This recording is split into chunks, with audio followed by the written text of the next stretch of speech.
My history with local bands and orchestras hasn't been great. Unfortunately, none of that is my fault. At least I don't think so. Sorry it's long. TLDR, control freaks in leadership positions were mad at me over personal vendettas and other stuff that I thought was out of my control. They kicked me out of their musical groups as a result. Here's the story. The president of the board of directors for the band I was in treated people very poorly, belittling and scolding sweet old men publicly for accidentally wearing the wrong shirt to a concert, for example. This person also doesn't like being told they're wrong. After they treated someone in my section this way, I stood up for them. I protect my people. I was very nice, politically correct, in how I worded things, and pulled her aside privately to tell her that people are upset by the way she handled that situation, and to please not treat people like this. A reasonable request of leadership. I also ran against her for the presidency, at the request of other band members, since her term was up and she had said she didn't really want to run again. She lobbied against me with lies and won re-election. After this, the woman had a personal vendetta against me. Long story short, I made the mistake of bringing a flask to a concert to self-medicate because I was stressed. I took 2 sips out of public view. She found out, and instead of having a conversation to say, "Hey, don't do that again," she ignored my calls and texts of apologies. She then made up a bunch of rules that didn't exist, told even more lies, and had a secret board meeting. She didn't invite the people on the board who would have spoken up for me, and bullied the rest of the board to convince them to kick me out of the band. She actually took my apology letter I had written to the board and picked it apart word for word in front of them. This isn't an apology. Well, she admits to it being alcohol, so there it is. There are no rules anywhere in the organization or the venue about alcohol use. Regardless, I still got a certified letter right before my birthday, saying I wasn't welcome to come back. A lot of people are pissed off about this, and she's the only one now who seems to think she did the right thing. Since then, she's pretty much destroyed the group, and there was a complete upheaval in the organization recently over her continued mistreatment of others, her inability to follow the bylaws, or even read them, and their financial situation. Her term is up in January, and let's just say the members are excited to get rid of her. Fast forward to this year, and I find an orchestra I'm enjoying. Halfway through the season, I ended up having to have major liver surgery to remove a couple benign but painfully large tumors, and that put me out of commission for several months. While I knew I would be out for a season with a different group I was in, I had always planned on returning to the orchestra for concerts later in the year. Several days after my surgery, my director stopped talking to me completely, ignored my texts and calls for many weeks. Then it was a bunch of animosity, deleting my messages in the group chat, making snide comments in my direction that didn't go unnoticed by others. I had no idea where any of it was coming from. This treatment continued for 3 months, which stressed me out considerably. I still had no idea what I had done to make him so angry. It finally all came to a head when I did some PR for the group, something I've done for 8 years. He took my work, rewrote it, and then threw it back at me saying everything I did was wrong.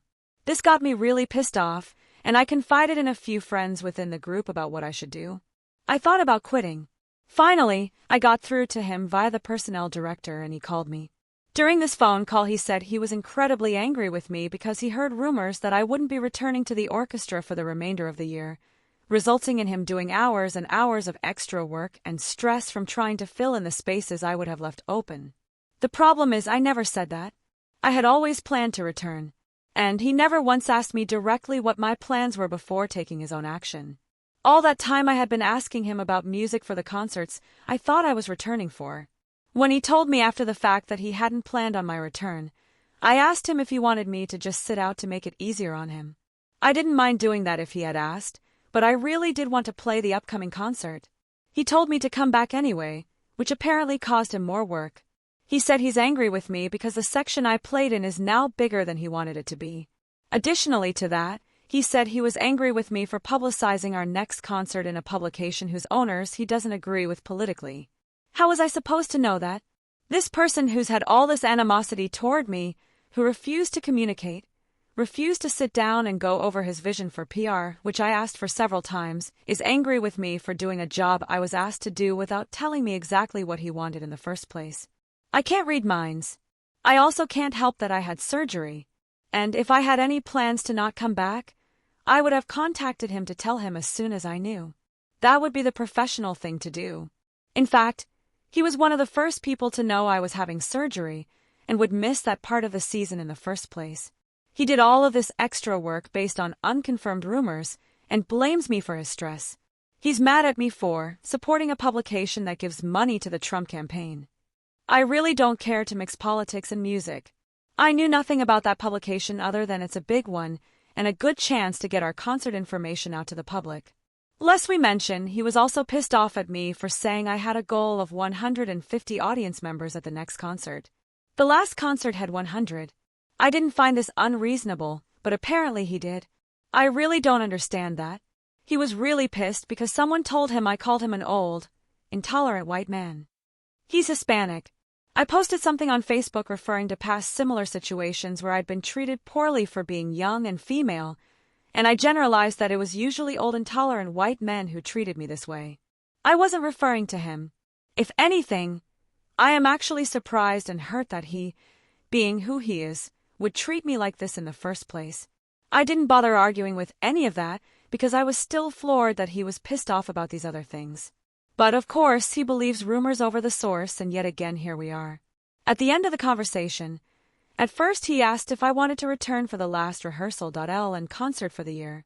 He had heard rumors again that I wasn't going to come back. I let him know that if I had planned to do that I would have told him directly. I had decided I didn't want to be an asshole and bail at the last minute, but since he sounds like he's pretty angry and the damage is irreparable, I left the decision to him. I wasn't about to quit and cause more work for him. Instead, he asked me to not return. This will, inevitably, result in more work for him because several pieces will need rewriting. I had solos on an instrument nobody else has. Who's the asshole here? I've been kicked out of 2 groups now, and this makes me look really bad to other groups. What the hell did I do wrong?